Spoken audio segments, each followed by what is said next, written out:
en el 7º escalón, todo cambió. La mañana del 15 de octubre de 1952 amaneció como si la ciudad misma contuviera la respiración. Una llovizna fina barría las calles empedradas de Zacatecas y la niebla se aferraba a la silueta del Cerro de la Bufa como un velo antiguo.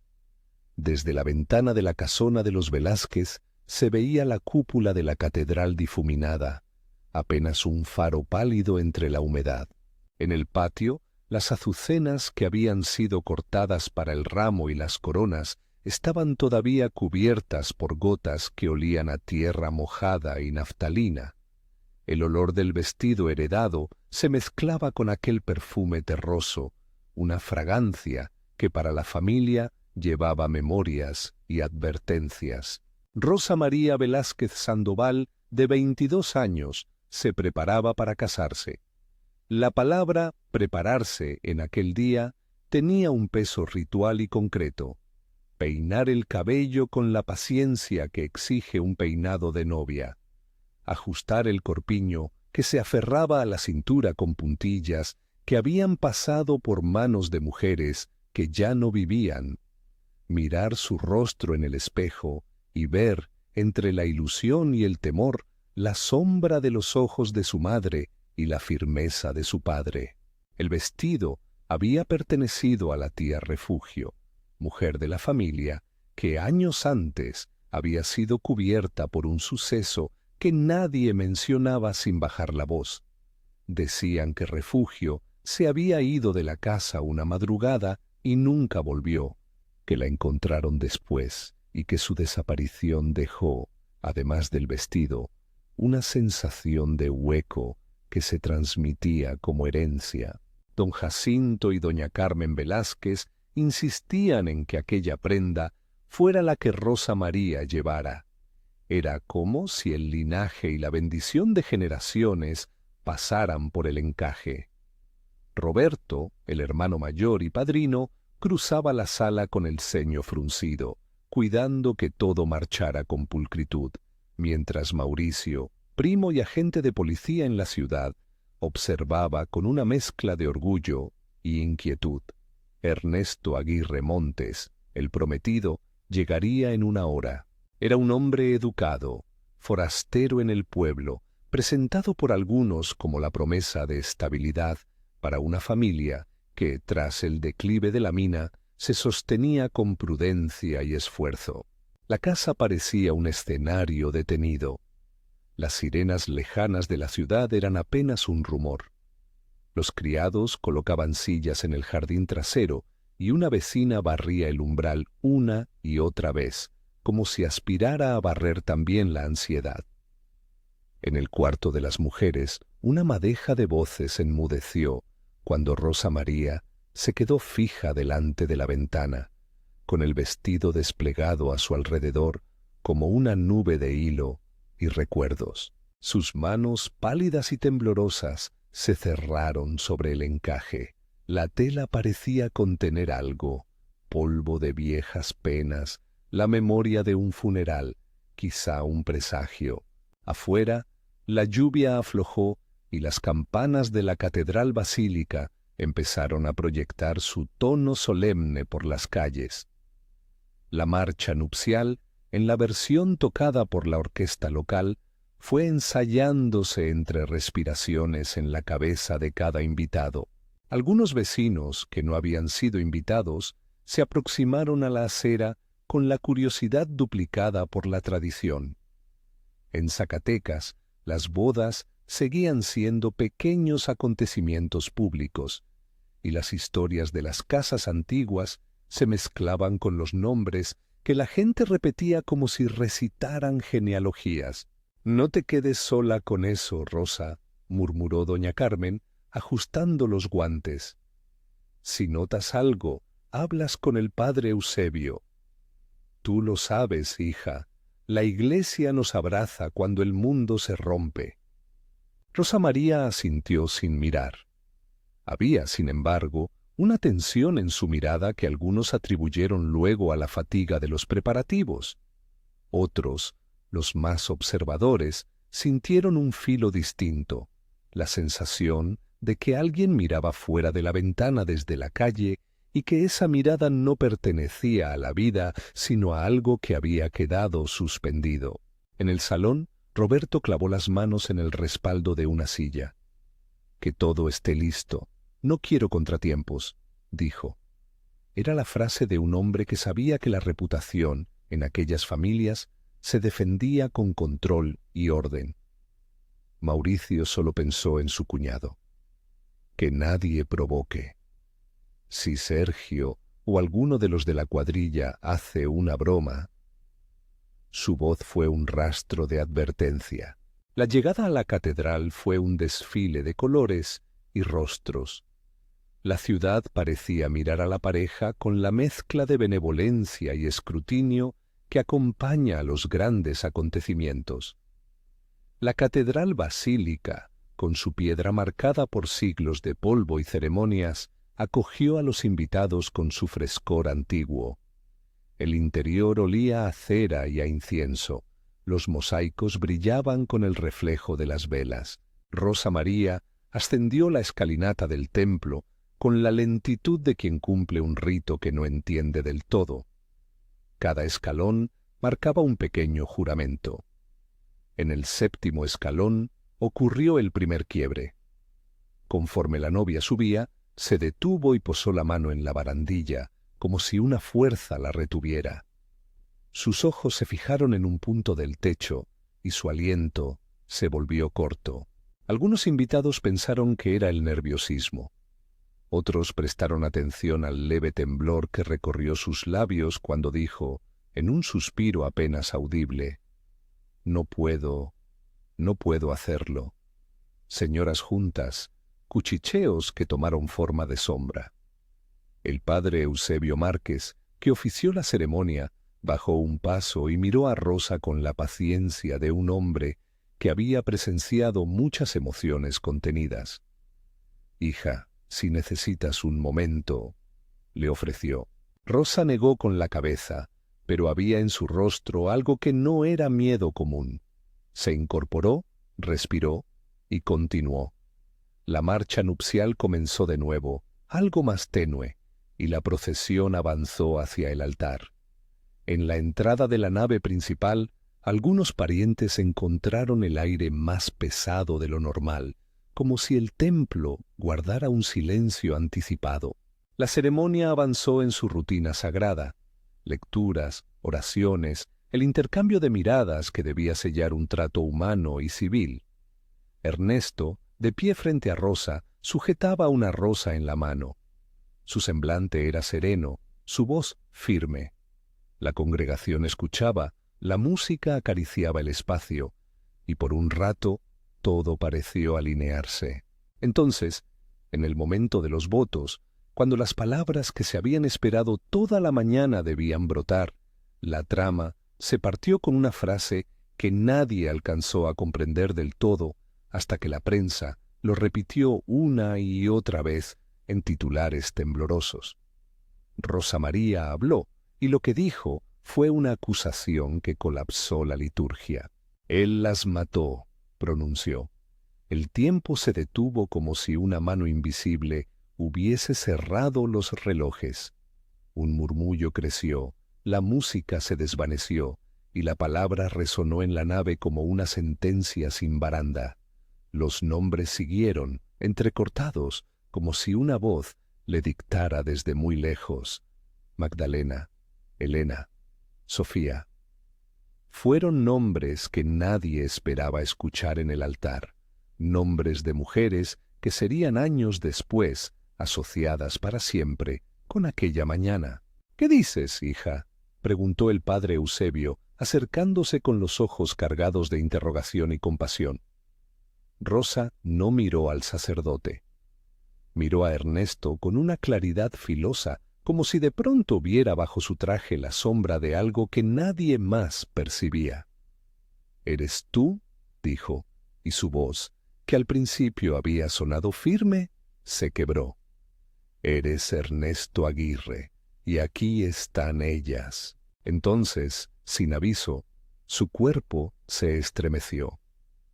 Un temblor convulsivo la recorrió, sus manos se cerraron en torno al ramo y sus rodillas fallaron.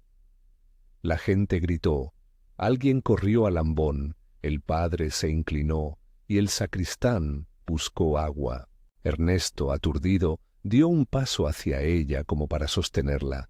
Sus manos, al tocarla, encontraron frío y una rigidez que en cuestión de minutos se transformó en algo peor. Rosa María dejó escapar un alarido apagado y sus ojos se abrieron en blanco por un segundo que a la memoria colectiva le parecería eterno. El médico más cercano, un doctor de la ciudad que había asistido al enlace por amistad con la familia, llegó con precaución. Revisó, palideció y declaró lo que nadie quería oír. Rosa María había fallecido en el altar. La palabra muerte salió como una roca que hundió el espíritu de la ceremonia hasta el fondo del agua. La nave se llenó de un rumor pesado, sollozos, voces incrédulas, la respiración de don Jacinto que se quebró en una nota aguda. Lo que ocurrió en los minutos siguientes fue una sucesión de actos mecánicos y de asombro. La policía local llegó a petición del padre y de la familia. Las autoridades, en esos instantes de confusión, procedieron a asegurar el lugar y a atender a los afectados. Ernesto fue retenido mientras se esperaba la llegada de los peritos. No hubo una orden inmediata de arresto, pero la tensión que envolvía su figura hizo que nadie lo dejara moverse con libertad. Algunos testigos dirían después que el hombre no comprendía lo que ocurría. Otros mantendrían que su mirada se quebró de una manera distinta, como si entre el remolino de la multitud él estuviese viendo una imagen que sólo él veía. Titular del día siguiente, 15 de octubre de 1952. Novia muere en el altar. Rumores apuntan al prometido. El Sol de Zacatecas, 16 de octubre de 1952. Extracto del acta parroquial, registro de la ceremonia, firmado por el padre Eusebio Márquez. Se confirma que durante la celebración del sacramento del matrimonio, la contrayente Rosa María Velázquez Sandoval presentó un episodio convulsivo y, a pesar de la intervención médica inmediata, falleció en el recinto sagrado. Se dejó constancia de las palabras emitidas por la señora Velázquez en presencia de la asamblea. Imputaciones que fueron comunicadas a la autoridad competente para su averiguación. Padre Eusebio Márquez. La iglesia se convirtió en un escenario de duelo y sospecha. La ciudad, que pocas horas antes había esperado una fiesta, comenzó a fragmentarse en versiones. Algunos vecinos defendían la honorabilidad de Ernesto. Otros murmuraban que aquel hombre extranjero traía consigo sombras, que la promesa de salvación económica escondía una impaciencia brutal. Don Jacinto, controlando la respiración con la rigidez de alguien que se aferra a la compostura por supervivencia, exigió que se respetara la memoria de su hija. «Nunca la prejuzguéis por lo que dijo», imploró. Ella se fue sin voto. «No dejéis que le pongan palabras que no dijo». Pero las palabras ya estaban afuera, y la ciudad se alimentó de ellas. La prensa local no tardó en transformar el asombro en noticia. Columnas enteras se ocuparon de describir la ceremonia, el silencio, el vestido con aroma a naftalina y las posibles razones de un desenlace que nadie comprendía. En los cafés, en las filas, en los mercados, se habló de la tía Refugio, de un posible heredero de locura, de una venganza oculta. La memoria colectiva empezó a tallar su propia versión de los hechos, la novia que dijo nombres en el altar, la acusación pública, la muerte en plena liturgia. En medio del caos, Mauricio se mantuvo firme. Él había visto a su prima subir la escalinata y había sentido la suspensión como si la propia piedra del séptimo escalón hubiera guardado una impresión en su memoria. Cuando la llevaron el cuerpo fuera de la catedral, Él acompañó al cortejo con los ojos secos porque, en su oficio, sabía que no bastaba la devoción para resolver lo que ocurría. Había que buscar rastros, hablar con testigos y seguir los hilos que la intuición dejaba. Fue durante el velorio, en la casona de los Velázquez, cuando llegó la primera señal de que aquello no sería una simple tragedia privada. En la habitación donde el ataúd estaba cerrado, en un cuarto tapizado de oscuro, con imágenes religiosas que parecían mirar desde algún otro tiempo, apareció una nota anónima en el alféizar de la ventana. Nadie allí la reconoció. Estaba doblada con cuidado y contenía 2 líneas escritas con tinta que ya había empezado a desteñirse. No estamos solos en esto. Mira en Aguascalientes. La firma era solo un trazo que no permitía identificar autor. La nota se convirtió en rumor. Algunos la interpretaron como un acto de crueldad, otros como una pista. Mauricio tomó la hoja entre los dedos y la guardó en un bolsillo, con la determinación de un hombre que, aún afectado por el dolor familiar, no podía dejar que las preguntas quedaran sin respuesta. Extracto del testimonio de Roberto Velázquez, padrino, registrado en el acta de custodia de la tarde del 15. R. Velázquez declara que en el momento de la ceremonia, la señora Rosa María se detuvo en el 7º escalón. Considera que pudo deberse a nervios, pero niega que ella tuviera antecedentes de enfermedad que provocaran convulsiones.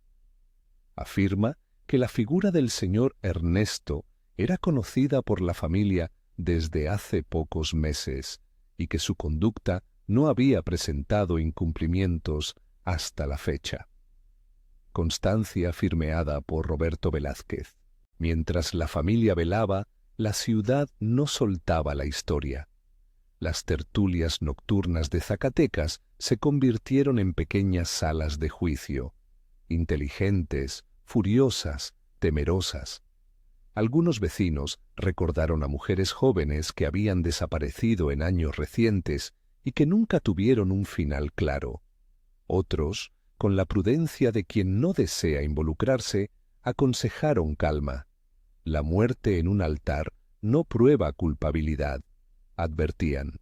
La prensa, por su parte, incrementó la atención, y los fotógrafos registraron la imagen del ataúd, la cara de don Jacinto y la figura del prometido detenido y custodiado por la autoridad. En las horas que siguieron, autoridades de Aguascalientes recibieron un mensaje directo y tembloroso. Vengan, hay algo que deben ver. La coincidencia entre la nota y la noticia, que luego sacudiría a ambas ciudades, no fue inmediata para la mayoría, pero hubo quienes empezaron a sospechar que detrás de aquel vestido y de aquellas palabras en el altar se abría una historia más amplia. Ese mismo día, el comandante Jerónimo Huerta, de Aguascalientes, fue contactado por un mensaje oficial. Según consta en la comunicación, una investigación preliminar debía realizarse para aclarar posibles conexiones con casos sin resolver en su jurisdicción. No fue más que una frase formal, pero bastó para que manos invisibles comenzaran a tirar hilos que unirían ciudades, archivos y recuerdos. En el velatorio, la familia se recogió en una dimensión privada de duelo interrumpida por visitas. El padre Eusebio rezó junto al ataúd con voz baja, encargando el alma de la joven a la misericordia. Los presentes vieron, con una mezcla de consuelo y desasosiego, cómo la figura de Rosa María, vestida con la prenda ancestral, parecía abrazar al mismo tiempo el pasado y el misterio que la había socavado. La imagen causó que algunas mujeres del pueblo dejaran azucenas en la tapa del féretro y que otras, sin desearlo, empezaran a construir la leyenda que con el tiempo volvería a los mismos nombres una y otra vez. Extracto de la crónica de la periodista, Patricia Guzmán, publicada semanas después. La foto del velorio, con el vestido heredado y la cara sin vida de Rosa María, recorrió no solo Zacatecas, sino pueblos vecinos. Para muchos, la imagen era un símbolo de fragilidad. Para otros, la evidencia palpable de que algo oscuro anidaba entre los hombres que cruzaban por la ciudad en busca de fortuna. Esta historia, más que un cadáver, era un cruce de destinos mal conciliados. Patricia Guzmán, en la madrugada siguiente, mientras la casa volvía a un silencio que olía a velas apagadas y café frío, Mauricio no logró conciliar el sueño. La nota, la acusación, los nombres pronunciados en el altar. Todo formaba una constelación de signos que pedían ser examinados. Fue así que, sin aún contar con pruebas, decidió que hablaría con quienes habían asistido, revisaría los registros y, si hacía falta, se encargaría de viajar. La determinación, mezclada con el frío del insomnio, le marcó el rostro con rasgos que no parecían los de un simple primo. Había en él la idea de que aquello no terminaría con rituales y palabras piadosas. La ciudad, entretanto, se despertaba a un rumor que avanzaba en oleadas. La noticia corría y llegaba a habitaciones y oficinas. La gente se preguntaba si aquellos nombres que habían salido del altar pertenecían a mujeres conocidas, a amigas, a extrañas que apenas habían sido mencionadas en una línea de la memoria colectiva. Aparecieron pequeñas notas en cafés. ¿Qué sabía Rosa? ¿Era Enrique culpable? ¿Y la tía Refugio? El desconcierto alimentaba la curiosidad, y con ello se alimentaba la prensa. El 16 de octubre, el periódico local imprimió otra pieza. Ciudad en duelo y sospecha. Se investiga posible vínculo con casos en Aguascalientes. Firmaba la nota el reportero que solía cubrir sucesos, y su texto evocaba la secuencia que Zamora, un hombre de la redacción, resumiría en la mañana: la novia muerta en el altar, los nombres pronunciados como acusación, la detención preliminar del prometido y la insinuación de que la historia no acababa en esa catedral. Los titulares mediaban entre la solemnidad y el afán de quien desea ventas. Sin embargo, bajo las letras, la ciudad reconocía que se enfrentaba a algo que no solo era privado, sino público, a algo que tocaba la memoria de quienes habían visto más de una desaparición en los últimos años. Dentro de la conversación pública se empezó a colar otra figura, la de Ernesto Aguirre, ahora bajo custodia, con una mueca que algunos dijeron incómoda, otros fría. Se evocaron rasgos de su pasado, una estancia breve en Zacatecas, trabajos en la frontera, amistades en Aguascalientes. Para la familia Velázquez, el rostro de Ernesto se convirtió en el contorno de la pregunta más terrible. ¿Había alguien entre ellos capaz de cometer lo que su prima, en sus últimas palabras, reveló? El escepticismo encontró voces. Varios parroquianos defendieron la hipótesis de que la novia, afectada por una emoción extrema, pudo haber pronunciado nombres de personas que no tenían relación con lo ocurrido. Una mente alterada puede inventar imágenes, decía el más práctico. Y en el otro extremo, la sospecha tomó su forma más obstinada. Si Rosa, en su último aliento, señaló a Ernesto, ¿no merece la sospecha ser explorada con todas las herramientas? En la casa de los Velázquez, entre fotos y flores, un auxiliar encontró un pequeño mechón de cabello oculto entre las dobladuras del vestido, pegado con un hilo de sangre que al tacto no era fresco. La nota quedó registrada en la bitácora de la investigación inicial y fue guardada como pieza. Para Mauricio, ese hallazgo fue más que una curiosidad. Era una factura, un signo físico que vinculaba la escena del altar con la necesidad de indagar a fondo. El día avanzó en un carrusel de testimonios.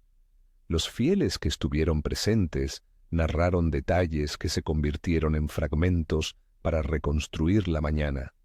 La pausa en el séptimo escalón, la voz que nada más escuchó el círculo íntimo, la expresión de Ernesto en el instante preciso.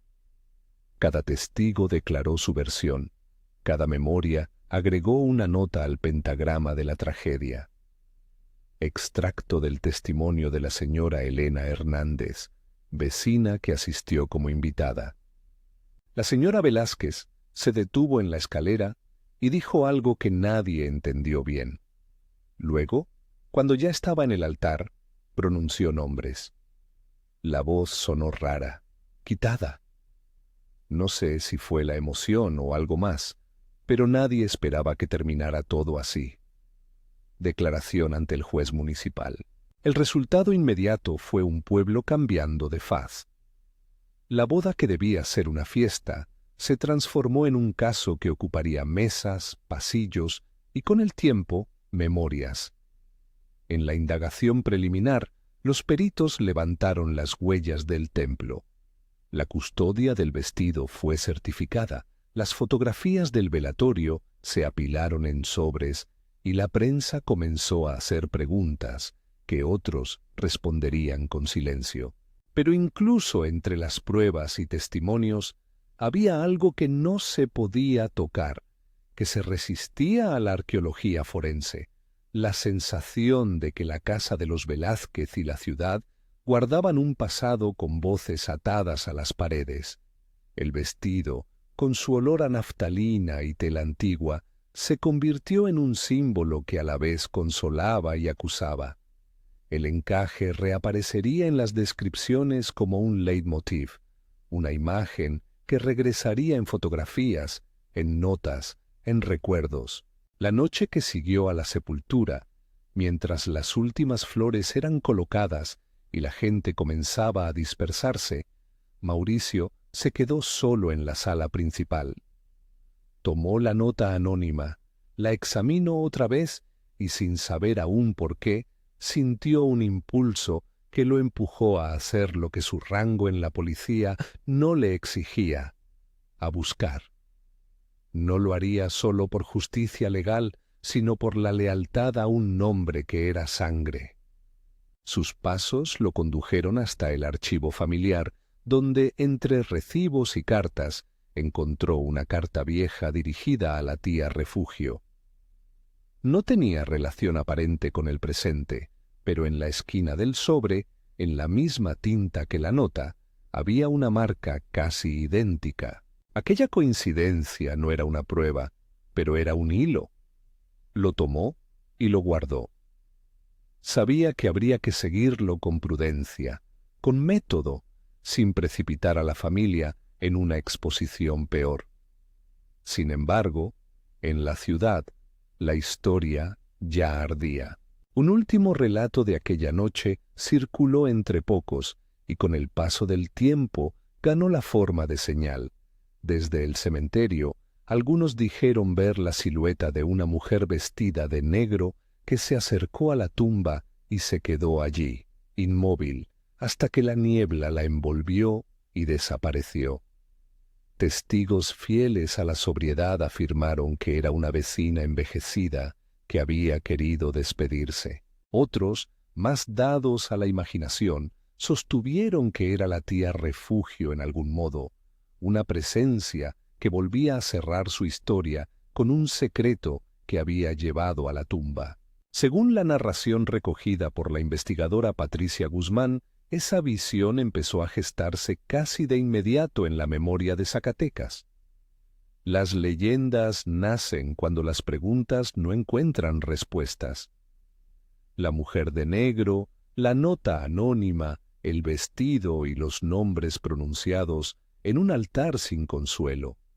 Todo aquello tejió, desde las primeras horas, una urdimbre que resistiría al tiempo.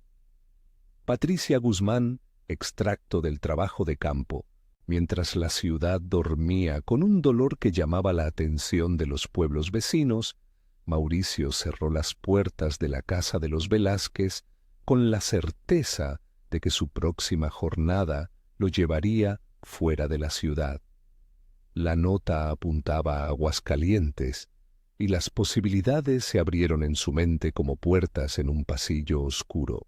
No sabía aún qué hallaría ni qué verdades emergirían, pero la acusación pronunciada en voz de Rosa María en el altar ya había encendido un movimiento que ningún velatorio podría apagar.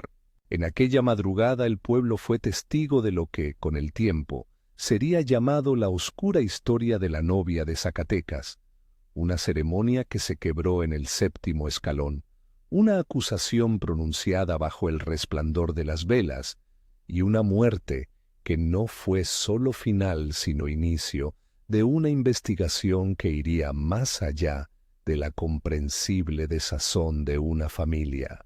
La conmoción que aquello generó no era únicamente por la pérdida. Lo que más perturbó fue la sensación de que una red, hecha de nombres, de ausencias, de telas viejas, comenzaba a cerrarse alrededor de algo que nadie todavía quería nombrar con precisión. Pero la ciudad todavía no conocía la magnitud del eco que aquellas palabras tendrían en la región.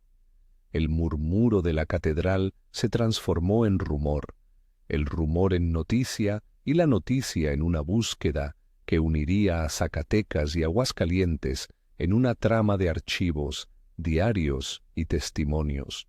Lo que se había visto como una tragedia aislada comenzó a mostrar aristas que pedían ser escrutadas con cuidado, pistas cruzadas, preguntas acumuladas y el peso insoportable de los nombres que habían sido pronunciados ante la asamblea. En la mañana gris que siguió, con la estatua del santo cubriéndose de lluvia y las lápidas del cementerio brillando con un brillo húmedo, Mauricio cerró su maletín y se dispuso a partir. No era aún una partida formal, más bien un desplazamiento táctico, una decisión tomada en el punto donde la familia y la ley se encontraban en una tensión que demandaba verdad. Antes de irse, dejó una nota en la mesa del comedor para Roberto. Voy a Aguascalientes. No te fíes de las primeras apariencias. Luego, con el recuerdo de la voz de Rosa pronunciando nombres resonando en la cabeza, salió al portal. La ciudad observó su marcha con la indiferencia de quien asiste a otro hecho más en la vida colectiva, pero en la cabeza de Mauricio, la imagen del vestido heredado se repetía como un latido. Sabía que, más allá de la investigación policial, la historia ya había conquistado un territorio que sería difícil de desarraigar. La conmoción, esa que hacía vibrar el nombre de Zacatecas en conversaciones de pueblo y en columnas de periódico, aún no había dado su último giro. Y sin embargo, en la distancia, alguien empezó a atar lazos entre archivos. En Aguascalientes, una puerta se abriría para una búsqueda que empezaría en un sótano emparedado. Pero eso era otra jornada, otra escena.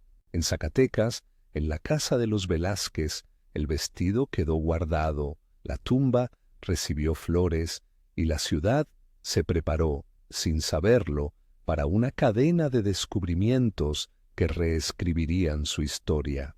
En el umbral de esa partida, Mauricio se permitió una mirada más atrás. La casa, la catedral, la tumba con flores, la nota anónima doblada en su bolsillo. No era lo mismo mirar la ciudad como policía que hacerlo como primo de la desaparecida. Aquella mezcla, tal vez, era la única que podía seguir de verdad el hilo que la muerte había dejado. No una sola voz de acusación en el altar, sino un coro de voces que, si se escuchaban con atención, dibujarían un mapa de ausencias y de nombres. La lluvia empezó a arreciar cuando él cerró la puerta con suavidad. Afuera, la ciudad continuaba su respiración contenida. Adentro, Las palabras de Rosa María se multiplicaban en la casa como un eco indecible. Mauricio subió al coche, puso en marcha el motor y tomó la carretera con la sensación de que aquella jornada sería apenas el primer paso de una historia que conmocionaría no solo a su familia, sino a toda la región. La novia había muerto en el altar. Lo que nadie sabía todavía era cuántas verdades se descubrirían y cuántas, en cambio, permanecerían habitando la penumbra tras el encaje. Capítulo 2. Camino a Aguascalientes. Mauricio condujo desde Zacatecas al amanecer, con la lluvia todavía colgando de los árboles como si la noche no hubiera querido terminar de soltar sus secretos. La carretera entre cerros y matorrales recogía el rumor de una ciudad que aún no podía comprender lo que había sucedido en la catedral. En el espejo retrovisor quedó la silueta de la casona, la piedra húmeda, y en su memoria el vestido extendido como un fantasma de encaje. No habló en el viaje. Por su oficio, sabía que las palabras podían contaminar una hipótesis. Pensó en la nota, en la marca de tinta que halló en el sobre antiguo, en la hoja doblada, como si quisieran proteger un rastro. Pensó también en los nombres que Rosa había pronunciado: Magdalena, Elena, Sofía, nombres que, si la policía lograba cruzarlos con hechos, podían convertir una acusación gutural en cadena de hechos verificables. Llegó a Aguascalientes y encontró una ciudad contenida donde los periódicos ya llevaban la historia en la portada y algunos cafés discutían posibles conspiraciones. La comisaría local olía a madera barnizada y a café frío. El comandante Jerónimo Huerta lo esperaba en la oficina, con una carpeta gruesa en la mano y la mirada experta de quien había visto demasiadas sorpresas en el oficio. Llegó el mensaje, dijo Huerta sin rodeos, pasándole un cigarrillo que Mauricio rechazó. Nos pidieron que revisáramos una casa en las afueras. El dueño se mudó hace tiempo. El barrio lo conocía. Dicen que había personas que desaparecieron por aquí, que hubo ruidos. No lo creerás hasta que lo veas. Fue una inspección que combinó el oficio y la prudencia. Al fondo de una calle sin pavimentar, tras un reja vencida, la casa que les mostraron tenía la apariencia de muchas casonas antiguas. Patio central, reboques saltados por la humedad, un olor a trastero que vendía tiempo. El sótano donde se concentró la búsqueda era un cuarto bajo la cocina, con una escotilla que crujió como una vieja canción cuando la abrieron. Allí, detrás de un emparedado improvisado, ladrillo sobre ladrillo, como quien pretende sellar un secreto en la casa, encontraron indicios que la policía describiría después con la distancia que exige la palabra cuerpo. Microescena, el sótano. La luz de los faroles se proyectó sobre el polvo y dejó huellas en el aire. El olor no era sólo de muerte, sino de años acumulados, telas rotas, insectos aplastados, humedad. Los policías apartaron ladrillos con guantes. El eco del golpe en la pared fue una especie de cuenta regresiva. Cuando el hueco quedó abierto, los peritos no pronunciaron palabras lujosas. Trabajaron con tacto. Allí, según el informe que firmó el comandante Huerta, aparecieron restos humanos que por su disposición y la evidencia a su alrededor mostraban signos de homicidio. Las autoridades embalearon pruebas, tomaron fotografías y cubrieron lo que había que cubrir con profesionalidad. Las víctimas no eran presentadas como cifras, sino como personas que habían sido reconocidas con nombres: Magdalena Soto, Elena Vargas, Sofía Campos. Ese dato fue, para Mauricio, como conectar un extremo de la madeja con el que había quedado en Zacatecas. Extracto del informe policial de Aguascalientes, 17 de octubre de 1952, firmado por el comandante Jerónimo Huerta. En atención a comunicación recibida por parte de la autoridad de Zacatecas, se procedió a inspección de inmueble ubicado en Callejón La Palma, propiedad de persona no identificada. En el sótano, detrás de un tabique reciente, se localizaron restos humanos en condición que amerita investigación forense. Piezas de vestimenta y objetos personales fueron recolectados. Se inicia cadena de custodia. La identificación preliminar se realiza por documentos hallados y corroboración posterior con familiares reportantes. Comandante J. Huerta. La policía hizo lo que la policía debe hacer: documentar, preservar, buscar. Y en esa búsqueda apareció algo que la prensa no tardaría en convertir en el corazón del escándalo. Un cuaderno encerado, con tapas endurecidas por polvo y por tiempo, con páginas escritas a mano que parecían pertenecer a alguien que ejercía la confesión por la tinta más que por la palabra. El diario fue catalogado como evidencia. No llevaba título. Llevaba, según los peritos, trazos que vinculaban a una persona con obsesiones y recorridos por la noche. Más adelante, el texto sería comparado con la caligrafía de Ernesto y se convertiría en una pieza central del caso.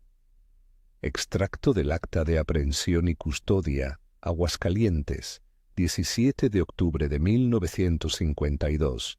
Se asegura cuaderno manuscrito de 132 páginas encuadernado en piel sintética. En su interior, anotaciones en caligrafía que coinciden con muestras comparativas.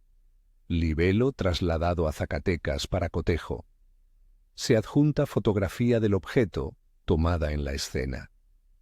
Oficial de cadena de custodia. Fragmento del diario de Ernesto, reproducido por la Fiscalía durante el proceso, 1952. Transcrito tal y como consta en expediente. 10 de septiembre. No puedo evitar pensar en la claridad de sus ojos. Andan sueltos los deseos y yo soy un hombre que necesita cerrar ciclos. 23 de septiembre. Han venido algunas. Prometí silencio y recibí nombres. Me piden que les cuide. ¿Cómo se guarda una promesa si la promesa es hambre? 1 de octubre. La ciudad no sabe la mitad. Se esconden en casas y calles. Yo solo limpio lo que estorba. 12 de octubre. Voy a Zacatecas. Me dicen que ella tiene un vestido que habla con la memoria.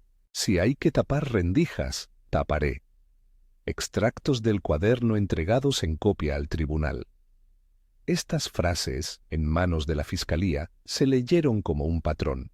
Obsesión, compañía de mujeres, voluntad de cerrar ciclos.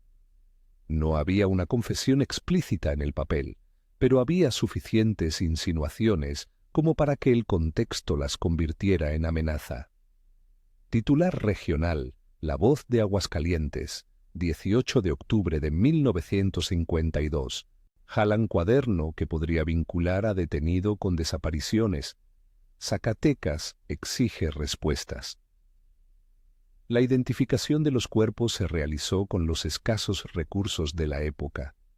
Comparación de objetos personales, testimonios de familiares que reconocieron ropas y joyas, y, en los casos dudosos, cotejos dentales. En aquellos años el aparato forense no tenía la sofisticación moderna, pero la posibilidad de comparar piezas dentales era una de las vías más fiables. Un perito dental de la capital fue llamado a la diligencia y mediante radiografías previas y registros médicos concluyó la identificación de al menos 2 de las víctimas. La prensa, que seguía cada paso con una mezcla de morbo y deber público, celebró cada confirmación, con titulares cada vez más severos hacia el detenido. Retorno a Zacatecas. Las noticias llegaron en oleadas. Mauricio regresó con un expediente lleno, con la certeza de que la acusación de Rosa en el altar no había sido un delirio aislado. Tuvo que enfrentar, al volver, la mirada cruzada de la ciudad. Hubo quienes lo miraron como a un salvador que traía la justicia, otros como a alguien que abría heridas que algunos preferirían no tocar. En la plaza central, la gente susurraba sobre la verdad que por fin se acercaba. Ernesto fue formalmente aprehendido y quedó sometido a investigación. En la custodia, la defensa intentó desde el inicio introducir la idea de que el episodio en la catedral fue producto de un estado febril, de una inestabilidad emocional súbita. La acusación, por su parte, presentó el diario, los restos en Aguascalientes, el mechón hallado en el vestido, la coincidencia entre caligrafías y movimientos. La presión mediática y la masa de evidencia forense circundante hicieron que el caso alcanzara la categoría de escándalo regional. Microescena, interrogatorio. En una sala estrecha, iluminada por una lámpara que proyectaba halos en la mesa, un interrogador leyó fragmentos del diario y le mostró a Ernesto fotografías que conectaban su figura con el lugar. El hombre guardó silencio durante largo rato. Cuando habló, su voz era de alguien que alternaba la calma con la distancia. Yo no sé por qué dicen esas cosas, dijo en un momento. A veces veo cosas, miro rostros cuando cierro los ojos. Pero no las maté. ¿Qué esperan que diga aquí, señor? ¿Que confiese para que el ruido pare? Sus palabras, que podrían interpretarse como evasivas, también fueron tomadas por algunos testigos en el juicio como el delirio de un acusado que no reconocía la magnitud de sus actos. La investigación avanzó hacia el juzgado con pruebas suficientes para llevar a cabo un proceso penal. La detención de Ernesto no cerró las dudas, las abrió en canal. A la vez que la familia Velázquez buscaba consuelo, la ciudad buscaba confirmaciones. Algunos sectores exigían la pena máxima que la ley de entonces permitía. Otros pedían esperar al juicio y ver la palabra culpable pronunciarla con base en pruebas. Capítulo 3. El juicio. El juicio tuvo la solemnidad y la teatralidad propia de los casos que golpean a una comunidad. La sala del tribunal estaba repleta. Periodistas, vecinos, parientes, curiosos, que deseaban mirar a los ojos al hombre a quien la voz de una novia había señalado. Abogados con corbatas oscuras recorrieron el estrado. El juez, de semblante adusto, repasó el sumario antes de llamar a declarar. En la prensa, los días del juicio se consumieron como un serial. Ediciones extraordinarias, columnas de opinión, cartas de lectores que pedían justicia para unas mujeres que por fin habían obtenido atención. Testimonios de la familia fueron contundentes y respetuosos. Don Jacinto habló con voz quebrada sobre la honra de su hija y el deseo de que se hiciera verdad. Roberto, con la contención de quien cuida la imagen familiar, narró la calma previa, el silencio en la escalera, la nota dejada en el velorio. Mauricio, en calidad de investigador, ofreció la cronología de lo que sabía. La nota, la coincidencia con Aguascalientes, la identificación de restos. La Fiscalía presentó además el diario, las prendas encontradas, los cotejos caligráficos y la evidencia forense que vinculaba a Ernesto con los escenarios. El perito dentista declaró con tecnicismos breves, explicando cómo se había realizado la comparación y por qué su conclusión era fiable. El médico legista de Zacatecas, con un lenguaje respetuoso, aseguró que las pruebas indicaban que las mujeres habían sufrido violencia que culminó en sus muertes. Evitó descripciones gráficas, como marca el deber profesional, y también el respeto hacia las víctimas y sus familias. La defensa insistió en el marco de la inestabilidad mental. Llamó a un médico que describió episodios psicóticos en otros casos y planteó dudas sobre la veracidad de las entradas del cuaderno. ¿Eran delirios? ¿Eran fantasías escritas? ¿Podían convertirse en prueba concluyente de una intención criminal? El debate entre evidencias físicas y atestados psicológicos trazó un conflicto clásico: la ley frente a la interpretación de la mente humana. En una de las sesiones más intensas, el público vio a Ernesto reaccionar de un modo que los cronistas no olvidarían. Había sido un hombre de modales contenidos, pero en un momento se levantó y, con la voz aflautada por la tensión, afirmó haber visto sombras en la sala del tribunal. Sus palabras fueron recogidas por testigos. «Las veo, están aquí, vienen por mí y me dicen sus nombres», gritó. Algunos escucharon en su voz el síntoma de una mente quebrada. Otros, con la confianza en la narrativa mítica, interpretaron que la culpa se manifestaba en forma de espectros. El juez ordenó calma y el tribunal continuó. Extracto del acta de audiencia, 12 de diciembre de 1952. Durante la diligencia, el imputado mostró momentos de exaltación en los que manifestó ver figuras que, según refirió, le responsabilizaban. Se ordenó su reducción por el guardia y la continuación de la diligencia con normalidad. Secretario del juzgado. El cierre de las pruebas dejó poco margen para la sorpresa. La fiscalía apeló a la reiteración de un patrón. 3 mujeres desaparecidas, el mismo hombre vinculado por objetos y caligrafía. Un diario con anotaciones que no negaban la relación del autor con los hechos. La defensa intentó separar lazos, cuestionar peritajes y sembrar duda, un legado habitual en la práctica legal. Pero la sociedad, en su mayoría, interpretó la suma probatoria como abrumadora. Sentencia. El día de la sentencia, la plaza del pueblo se llenó de expectación otra vez. La gente conversaba con voces bajas. Algunos rezaban en la iglesia, otros simplemente observaban. El fallo dictó condenas severas, cadena perpetua por cada uno de los homicidios probados, una traducción legal de la necesidad de que el castigo respondiera a la conmoción social. Para algunos fue la justicia esperada, para otros la confirmación de que la violencia contra las mujeres, cuando se convierte en patrón, exige una respuesta institucional. Ernesto fue trasladado a un penal donde cumpliría su condena.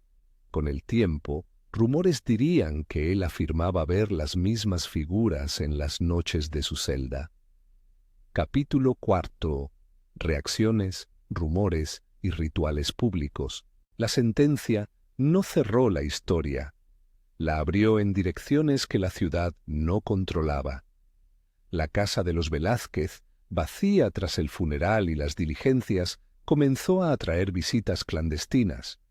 Jóvenes que buscaban probar su valentía, párrocos que encendían velas en la puerta, familias que colocaban fotos en la verja en memoria de Rosa.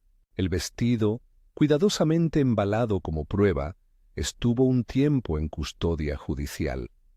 Cuando volvió a manos de la familia, siguió siendo un objeto que, para algunos, portaba energía, para otros, una reliquia de dolor.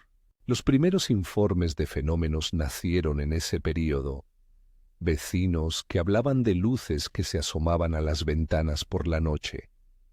Sonidos que semejaban el roce de una tela en pasillos vacíos.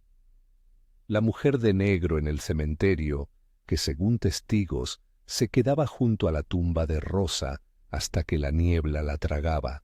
Estas narraciones circularon, claramente etiquetadas por los periódicos como testimonios locales. Los cronistas, por su parte, reprodujeron los relatos con prudencia, remarcando que se trataba de testimonios y no de pruebas científicas. Extracto de columna de opinión, El Sol de Zacatecas, 1953. Las ciudades guardan memoria a su modo. Cuando lo inexplicable no tiene respuesta clara, la gente la inventa. Que alguien vea una figura en la noche no convierte lo subjetivo en objetivo. Sin embargo, la repetición de esas visiones obliga a preguntarnos por lo que la sociedad no resuelve. Editorial. En el Panteón de la Purísima, las visitas aumentaron. Una piedra sencilla marcaba el lugar de Rosa. Sobre ella, azucenas frescas aparecían con regularidad. Guías locales empezaron, años más tarde, a ofrecer recorridos que incluían la historia de la novia de Zacatecas, la Casa Velázquez y el sótano de Aguascalientes. La memoria colectiva, esa que mezcla verdad, mitificación y necesidad de sentido, transformó la tragedia en un relato que podía contarse en las noches. Capítulo V. La investigación universitaria y las grabaciones de 1972. 2 décadas después, la historia recibió una atención menos sentimental y más académica. Un grupo de estudiantes de la Universidad Autónoma Regional, liderado por un joven investigador que se llamaba Héctor Maldonado, emprendió una indagación sistemática sobre lugares de memoria en Zacatecas. El proyecto, apoyado por un profesor de antropología, no tenía como objetivo probar lo sobrenatural, sino documentar las manifestaciones sociales que se generan tras crímenes de alta resonancia. Sin embargo, la metodología incluyó audios y pruebas de campo que tendrían efectos secundarios inesperados. Microescena: La noche en la Casa Velázquez, 1972. Era otoño. La casa estaba en ruinas moderadas, con ventanas que crujían al viento.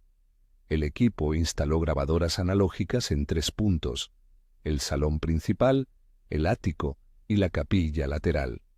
Las máquinas de cinta magnética recogieron sonidos ambientales: el roce del viento, el goteo de agua, quizá el paso de algún animal.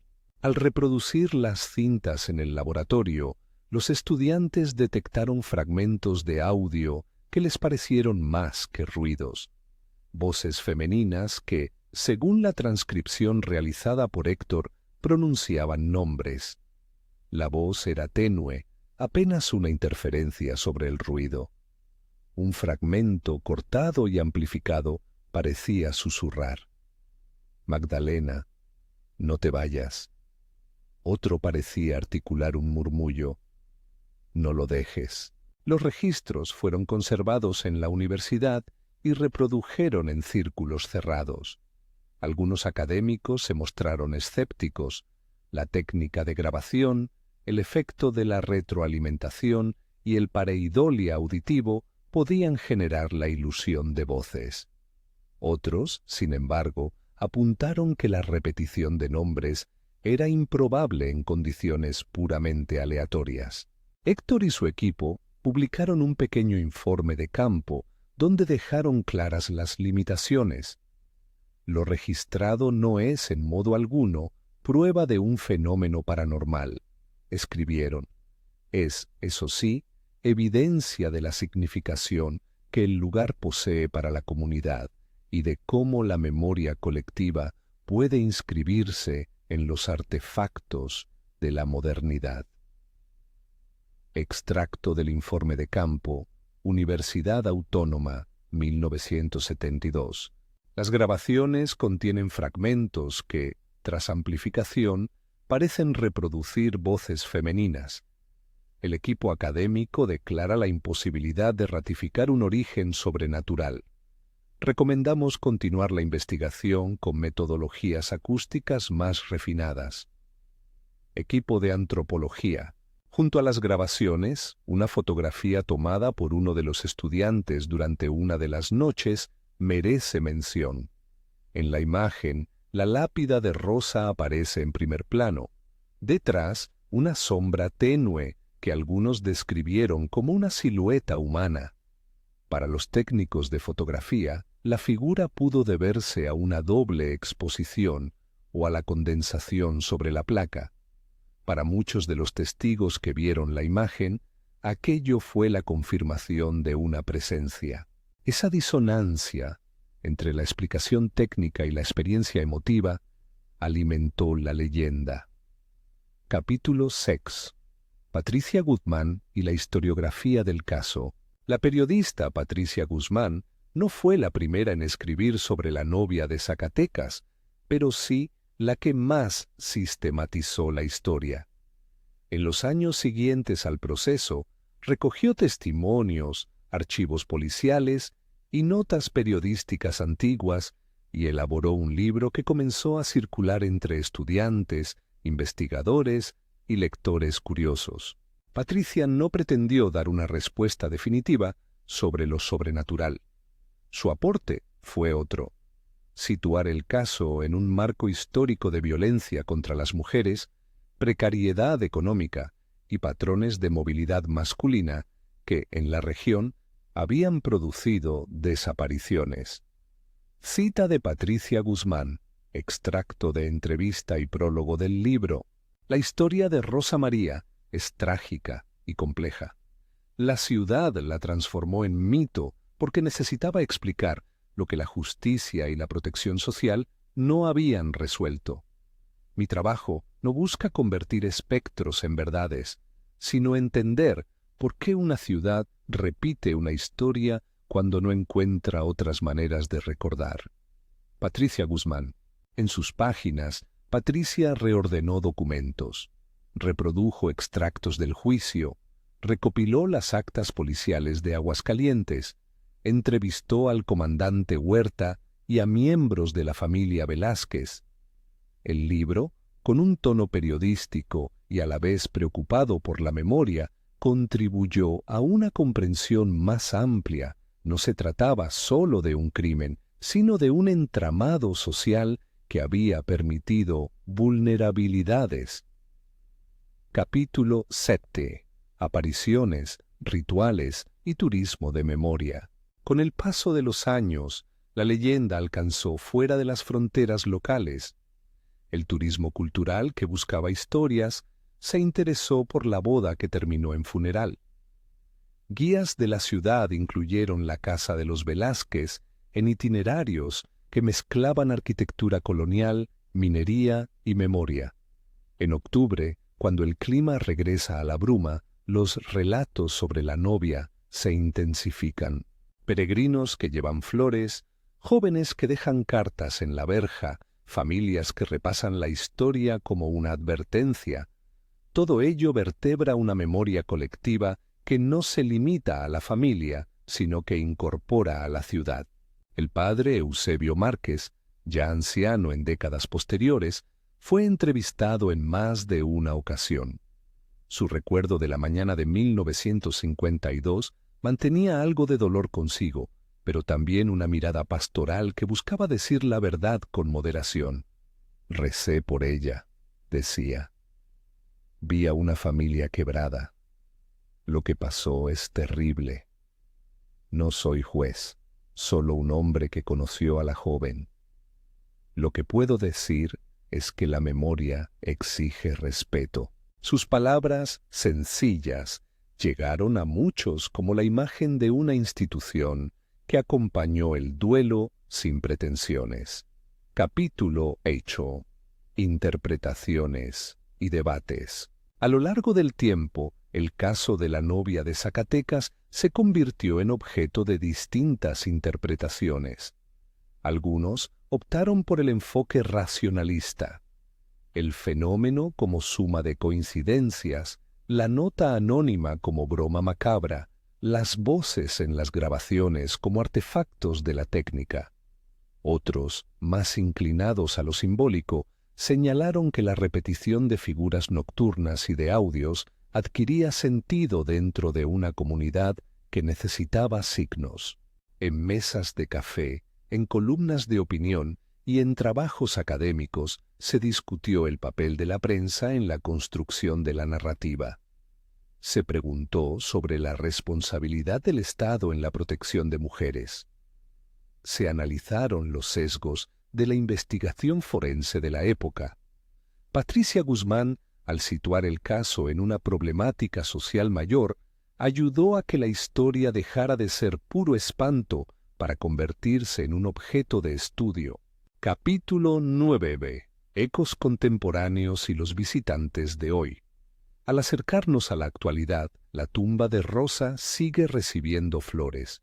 En 2026, cuando el relato que ahora escuchas encuentra su remate, la lápida conserva señales de amor y de olvido. En la entrada al cementerio, un guía local explica la secuencia de hechos a los visitantes con la serenidad de quien ha contado la historia 1000 veces. Señala la cúpula de la catedral, la casona con las ventanas tapiadas y la ruta que conecta Zacatecas con Aguascalientes. Para algunos turistas, la visita es una atracción más. Para otros, una forma de entender cómo una comunidad procesa el trauma. Héctor Maldonado, ya profesor universitario, a quien muchos recordarán por su trabajo en 1972, ofrece charlas donde presenta las grabaciones con moderación. Tenemos registros que reflejan la intensidad emocional del lugar, dice. No afirmo que sean voces del más allá. Afirmo que la memoria se enmarca en objetos y sonidos que, por su repetición, crean una narrativa. Sus palabras funcionan como una invitación a ver el caso desde una perspectiva más amplia, antropológica, histórica, humana. En paralelo, las antologías de crónica local incluyeron la historia de la novia como uno de los relatos que definen la ciudad. Los estudiantes de periodismo la leen no solo por el atractivo del misterio, sino para entender cuestiones éticas. ¿Cómo cubrir una tragedia sin convertirla en espectáculo? Patricia Guzmán, cuyo libro ha reeditado ediciones y añadido materiales de archivo, participa en coloquios y mantiene una posición crítica. La narración debe honrar a las víctimas y buscar reparación social, no solo sensation. Capítulo 10. La tumba y la pregunta que permanece. En la lápida de Rosa, una piedra sencilla, pulida por manos cuidadosas, se leen el nombre y la fecha. Azucenas frescas descansan sobre ella en octubre, y a su lado, flores que visitantes colocan en memoria de las mujeres que siguieron a Magdalena, Elena y Sofía. La ciudad de Zacatecas, que fue testigo de la ceremonia y del funeral, ha transformado ese lugar en punto de paso y reflexión. La Casa Velázquez cambió de dueños, se usó por años como depósito y finalmente quedó deshabitada. Algunos vecinos creen que las mejorías arquitectónicas esconden una forma de olvidar. Otros sostienen que la memoria debe mantenerse viva. La conmoción que la boda del 15 de octubre de 1952 generó en el país, según los cronistas, no provino únicamente de lo macabro del hallazgo ni del shock de la muerte en el altar. Fue la combinación de ritual sagrado interrumpido, acusación pública desde la liturgia, confirmaciones forenses y el lento despliegue de evidencia que conectó a un individuo con varias muertes. Fue la manifestación de una ciudad que descubrió, con asombro, que algunos de sus bordes estaban llenos de sombras. Epílogo documental, documentos, testimonios y reflexiones. Extracto del diario de la familia Velázquez, carta de don Jacinto a un amigo, 1953. No hay noche que cierre la ventana sin que me parezca oír el eco de aquella marcha. La vida sigue, hijo mío, pero algunos días siento que todo lo pasado se aprieta en el pecho. Pido que se haga justicia. Pido también que mi hija sea recordada como fue, y no solo como asunto de curiosidad. J. Velázquez. Fragmento de la crónica final de Patricia Guzmán. El caso no concluye en la cárcel ni en los juicios. Lo que alimentó la leyenda fue la sucesión de factores. Un vestido con historia, un altar convertido en tribunal, la voz de una mujer que pronunció nombres y un diario que indicaba un patrón. La comunidad buscó respuestas, y cuando la justicia parecía dar una, surgieron otras preguntas. ¿Por qué ellas? ¿Qué hacía a la ciudad vulnerable? Estas son las preguntas que quedan al terminar de leer una historia como esta. Patricia Guzmán. Registro del comandante Jerónimo Huerta. Memoria pública, 1970. Los cuerpos encontrados en Aguascalientes fueron lo que más me marcó en toda mi carrera. No por el horror explícito, sino por pensar que la violencia puede ocultarse en la rutina de los días. Lo más importante fue cerrar ese capítulo con una investigación seria. El resto, las voces y las sombras, son parte de lo que la gente necesita para procesar el dolor. J. Huerta. Una última imagen. Imaginar la mañana del 15 de octubre y comparecer ahora en el presente provoca una sensación extraña. La ciudad que fue espectadora de la tragedia cambió. Sus calles conservan la piedra, los nombres siguen inscritos y la tumba con azucenas continúa recibiendo visitas. En octubre, cuando la neblina vuelve a cubrir la bufa, algunos vecinos aseguran ver, en la bruma, 4 figuras que parecen detenerse ante la catedral. Una novia, 3 mujeres que no regresaron y a distancia la sombra de una ciudad que observa. No afirmo que esos avistamientos sean pruebas de otra vida. Digo que la memoria, al solidificarse en objetos y relatos, a veces toma la forma de visión. Para muchos, la justicia se expresó en una sentencia. Para otros, la justicia más profunda habría requerido reconocer la vulnerabilidad de tantas mujeres y transformar la sociedad que les dio tan poca protección. Entre la sentencia y la leyenda, la historia de la novia de Zacatecas permaneció como advertencia y como llamado. Si esta historia te conmovió y quieres profundizar, en la descripción encontrarás referencias y el libro de Patricia Guzmán que recoge documentos y testimonios. Cierre. Hoy la tumba de Rosa tiene flores. Unos pasos más allá, las placas de los archivos guardan el eco de documentos. Entre la fría precisión de las actas y la calorosa, ambigua resonancia de las narraciones populares, la oscura historia de la novia de Zacatecas sigue habitando el imaginario. Conmocionó a su tiempo por la intersección brutal entre una liturgia y una acusación, y con el paso de las décadas convirtió la conmoción en un desafío, entender que el pasado no es sólo lo que pasó, sino cómo lo recordamos y qué decidimos hacer con ese recuerdo. Si deseas conocer las fuentes originales y el libro que reconstruyó el caso, revisa la descripción. Y si alguna vez vienes a Zacatecas en octubre, detente en la tumba con azucenas. Quizás allí, entre pétalos y lluvia, entenderás por qué una ciudad aún conserva, con reverencia y temor, la tarde en que una novia dijo nombres desde el altar y cambió para siempre la forma en que se cuentan las historias.